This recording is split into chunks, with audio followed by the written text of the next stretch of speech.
The Crusades were a set of wars or military campaigns, especially between Western Christians and Muslims in the Eastern Mediterranean world in the 11th through 13th centuries AD. The Crusades have had profound effects on relationships between Christians, Muslims, and Jews to the present day. The word crusade evolved from the word crux, which is Latin for cross, referring to the crosses that Western Christian soldiers wore on their uniforms and shields during the battles. Islam began expanding within the Arabian Peninsula in the 7th century as a result of the life and legacy of Muhammad, the prophet of Islam. The term Muslim refers to a follower of the religion of Islam, and the term Arab is an ethnic designation for people who come from the Arabian Peninsula and the surrounding regions. The terms are not perfectly interchangeable, though many Arabs are Muslims. When Islam and Arabs expanded into Western Asia, Eastern Europe, Northern Africa, and Spain, it caused great concern among European Christians. Regions conquered by Muslim Arabs were called caliphates, and the caliphs created religious political administrations that created and executed law according to their interpretations of the Quran. The caliphs generally allowed Christians and Jews in their territories to continue to practice their own religions as long as they didn't attempt to build new churches or convert others to their faith, and as long as they paid taxes to the caliph. Judaism, Christianity, and Islam, the three most prominent monotheistic religions in world history, all considered Jerusalem to be a holy city. Following the Bar Kokhba rebellion in AD 135, Jews were expelled from Jerusalem by the Roman Empire. When a new eastern capital for the Roman Empire was built in Constantinople, also known as Byzantium, this new capital, now located closer to Jerusalem than Rome had been, oversaw the government of Jerusalem. In the year 636, Byzantine troops were defeated by Muslim troops at the Battle of Yarmouk, after which Muslims occupied and governed Jerusalem. To the Jews, Jerusalem was their political and religious capital. To the Christians, it was the location of much of Jesus Christ's ministry, as well as the place of his death, resurrection, and ascension. To the Muslims, it was the original location Muhammad instructed Muslims to face when praying, and later the location from which he was said to have ascended on his miraculous night journey through the heavens. Jews, Christians, and Muslims have, and still do, earnestly argue for their claims to the holy city of Jerusalem. These arguments became the focal point of the reasons for the Crusades beginning in the 11th century. Although there were multiple causes for Western involvement in the Crusades, the three causes most mentioned by historians are: 1. Concerns about Muslim expansion into formerly Christian lands. 2. The desire for Western pilgrims to visit Jerusalem and Palestine safely. And 3. Hopes for reunification between Western Catholic and Eastern Orthodox Christians. Though there were frequent tensions between Eastern and Western Christians throughout the Middle Ages, the Great Schism occurred in the year 1054 and is the subject of another video. Those who longed for unity between Eastern and Western Christians saw the invasion of Christian lands by Muslims to be a common cause, which might help reunify the Church. Christian pilgrims had been allowed to travel freely to Jerusalem and access the holy places when the city was being governed by the Muslim Fatimids of Egypt. However, in the year 1070, the Muslim Seljuk Turks took Jerusalem from the Fatimids, and from that time, Christian pilgrims returned with stories of oppression and desecration. In 1088, Peter the Hermit's letter to Pope Urban II gave details of the persecution. Byzantine Emperor Alexius I had his own problems to handle in the East. The Byzantine Empire had internal strife, disruptive heresies, and was increasingly isolated from the West. The Byzantine borders were shrinking, and the Byzantine Empire was falling behind other European nations to the west. The Byzantines were also concerned about Muslim expansion from the East. Alexius I sent delegates to Pope Urban II asking for help from the West to assist Alexius I in driving the Turks further to the East. Some of the concerns behind the Crusades were economic in nature too. Italian merchants from Pisa, Genoa, and Venice, for example, were eager to regain safe and productive shipping lanes across all parts of the Mediterranean Sea. Ships from these cities would transport many of the Crusaders to important coastal locations where the Crusades took place. However, transportation of troops via the sea was an expensive matter, and the Italian shipping companies were able to profit from this task. The Pope was not a military leader. Plus, he had no authority over European troops. So, Pope Urban II realized that if he wanted to improve his political standing in Europe and his religious influence throughout the world, he would have to appeal to land-owning nobility to fund and mobilize their own troops for a common cause. The cause was the retaking of Jerusalem from the Seljuk Turks to make pilgrimages safe to Jerusalem and other holy sites for Christians. In November 1095, Urban II presided over the Council of Claremont, where he openly called for the West to provide troops to assist Byzantine Emperor Alexius in his campaign to push back the Turks. Urban II then traveled throughout northern Italy and southern France to convince the nobility that God had given Christians weapons, bravery, and strength to remove holy lands from a cursed and wicked race as a way to ensure their remission of sins and reward of glory in the kingdom of heaven. According to Everett Ferguson, the privilege of the Crusaders to receive forgiveness from punishment for sins had a parallel in the promise to go to paradise given to Muslim warriors in a holy war. Urban's speeches were met with cries of "God wills it." The stage was set for the First Crusade and other crusades that would follow. Though there is disagreement among historians as to which military campaigns should be included among the list of official crusades, there is agreement on what they were: religiously infused Christian military efforts to halt the western spread of Islam and retake Christian control of Jerusalem and other holy places in and around Palestine. Since Jesus' death for the sins of the world was on a cross, the cross became a symbol of Christ's love for the world. Sadly, it also became a symbol of religiously infused warfare and war crimes committed by Western European troops who bore the symbol of the cross on their uniforms and shields. The next video in this series will examine the first and most notable of the Crusades, which took place in the years 1095 to 1099.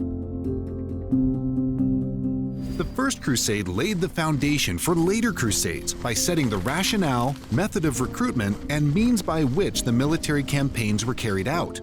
The root cause of the First Crusade was the invasion and capture of Palestine and formerly Christian lands in Eastern Europe by Muslim armies. At first, the Fatimids of Egypt ruled over Palestine and allowed Jews and Christians to worship freely as long as they did not try to convert people to their religion, build new places of worship, or refuse to pay taxes.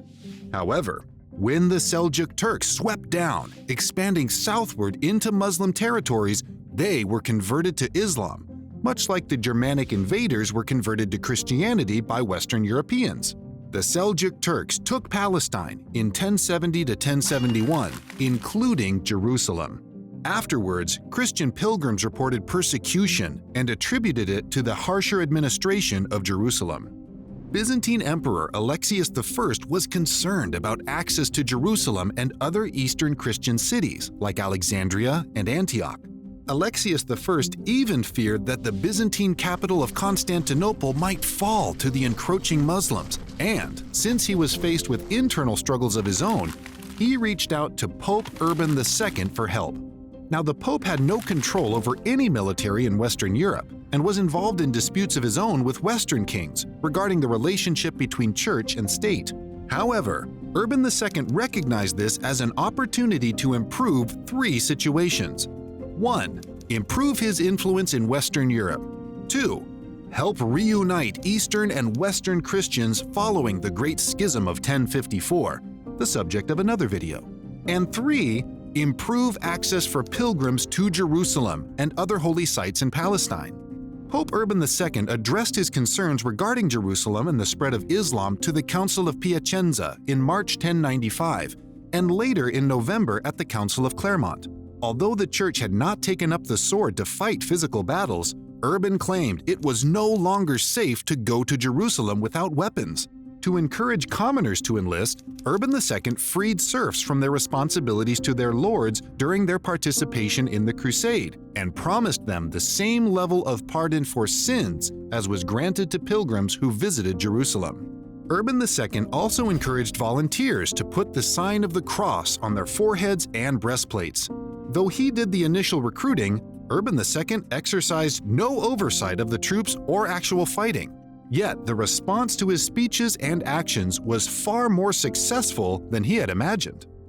The Crusaders left Europe in two waves. The first wave was led by Peter the Hermit and Walter the Penniless and consisted mostly of untrained or undertrained peasants.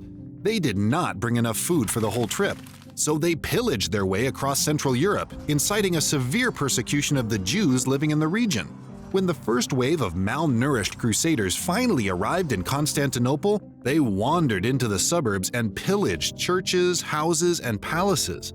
Emperor Alexius I decided to send them across the Bosphorus, also known as the Strait of Istanbul, and told them to wait for reinforcements.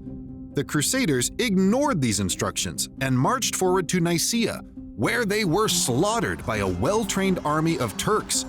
Walter the Penniless died in battle, and Peter the Hermit returned to Constantinople defeated.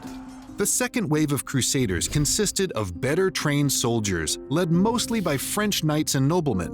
In 1096, they traveled to Constantinople, where they were requested to give an oath of allegiance to the Byzantine emperor, despite their loyalty to their lords and kingdoms. The troops, numbering about 30,000, met with much more success than the first wave of Crusaders. In 1097–98, they defeated the Turks in Nicaea, Antioch, Dorylaeum, and Edessa. Finally, in 1099, the 12,000 remaining Crusaders were successful in recapturing Jerusalem from the Turks. Eyewitnesses reported that about 70,000 Muslims and many Jews remaining in the city were killed by the Crusaders. Numbers of the Saracens were beheaded, others were shot with arrows or forced to jump from the towers. Others were tortured for several days and then burned in flames. Women were stabbed to death, babies were flung over the city walls, or had their necks broken by being smashed against posts. The surviving Jews were herded into a synagogue and burned alive. While some scholars today tend to think that there's a measure of exaggeration in such reports, the brutal treatment of those captured remains a source of enmity between Jews, Muslims, Eastern Orthodox, and Roman Catholics even today. The Crusaders set up Western European-style governments in each city they captured from the Muslims. These Crusader states were each ruled by a military leader, whose remaining soldiers protected the cities from future Muslim invasions. Many of these states and fiefs within them were led by French nobility, so the French language became common along the eastern Mediterranean coast as a trade language. Conflict, however, would develop over the rites and rituals of each church and whether it should be led by Western or Eastern clergy. While one of the main purposes of the Crusades was to unify Western and Eastern Christians, the poor behavior and violence of the Crusaders further drove a wedge between the two regions of the Church and set the tone for Muslim conflict with the Western world that continues to this day. Historians consider at least 6 other military campaigns to be a part of the formal Crusade legacy. The idea of the Crusades continues to impact Christians, Muslims, and Jews up to the present era. The gains made by Crusaders during the First Crusade were only temporary. Crusaders left behind military leaders to govern Jerusalem and other cities they captured from Muslims, and those leaders were eventually replaced by governors elected by the nobility. The Muslim response to the First Crusade was to call for a jihad or holy war. In 1144, Imad al-Din Zengi, Prince of Mosul, led a small, well-trained army to recapture Edessa from Crusader rule, which eventually led to the Second Crusade. Edessa is a city in southeast Turkey, which changed hands frequently between Latin and Byzantine Christians as well as Muslims. It was the main cultural center of northern Syria. In 1146, Bernard of Clairvaux, by the permission of Pope Eugenius III, began preaching in France and Germany to promote the next crusade. In 1147, Emperor Conrad III of Germany and King Louis VII of France led their armies of almost 200,000 troops toward Damascus and Acre.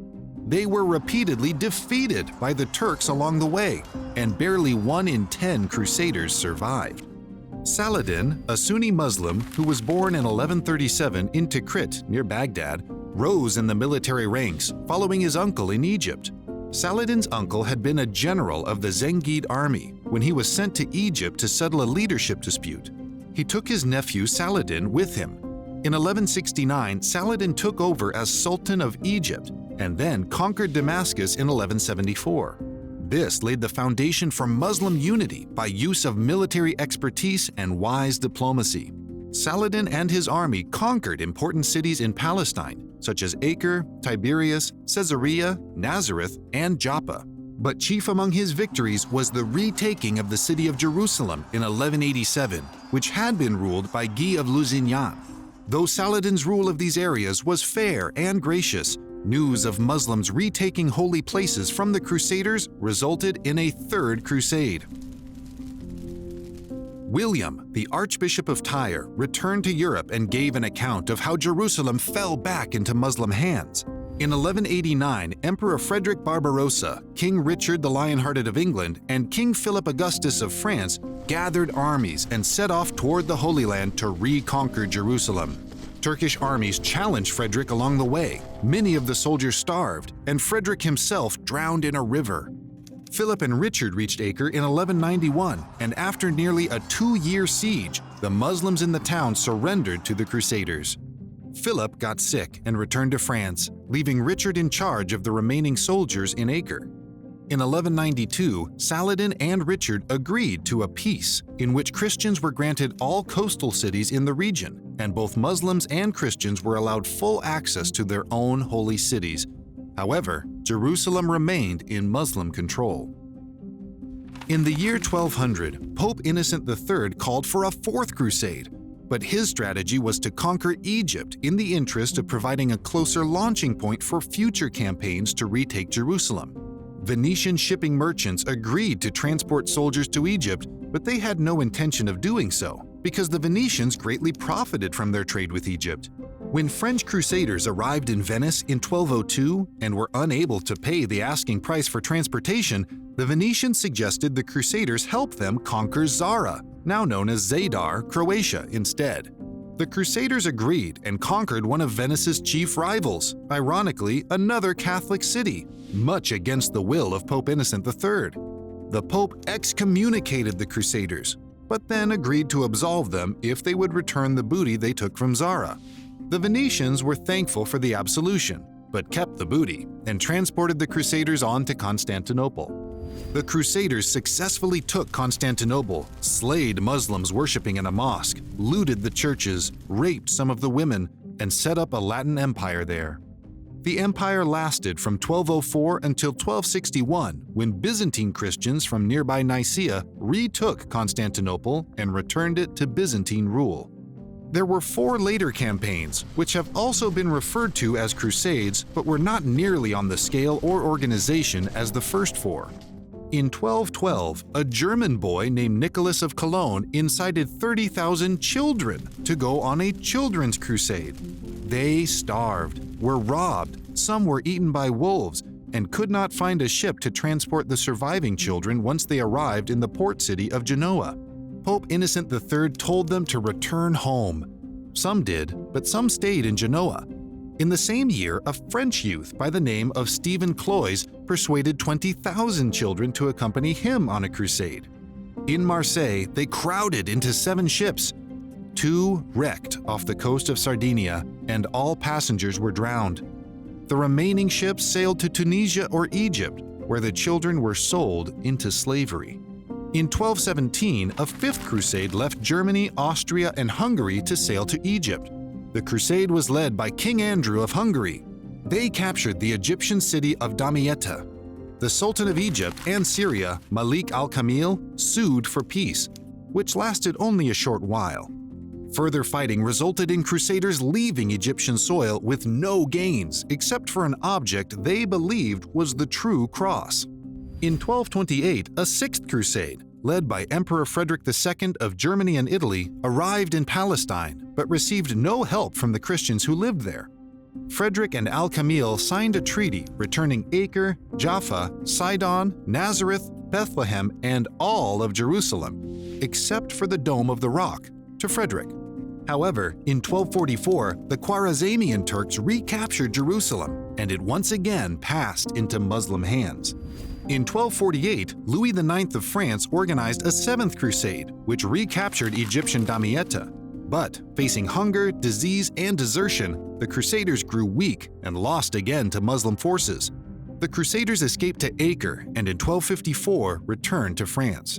In 1267, in what some refer to as an Eighth Crusade, Louis IX attempted to attack Egypt from the west. He landed his inadequate forces in Tunisia, fell sick, and died there. Prince Edward of England took up his cause and landed in Acre, but after a small amount of fighting, Edward returned to England to claim the throne. In 1291, Sultan Khalil of the Ak-Koyunlu state sought to avenge a Muslim caravan that was attacked by some Christians in Syria. As a result, he reconquered Acre, Tyre, Sidon, Haifa, and Beirut, massacring or enslaving 60,000 prisoners, and the Crusades finally came to an end.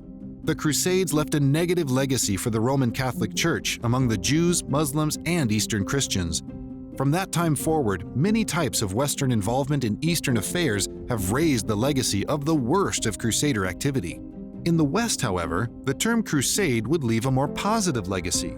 Any concerted effort on behalf of Western Christians to accomplish a Christian cause might be referred to as a crusade. Examples of efforts also referred to as crusades are monastic orders, evangelistic campaigns, the Inquisitions, and missionary work. By the end of the 12th century, in the spirit of increasingly geopolitical and cross-cultural sensitivity, Western Christians have stopped using the term crusade for most any form of ministry, realizing it triggers a view of Christianity inconsistent with the life and legacy of Jesus.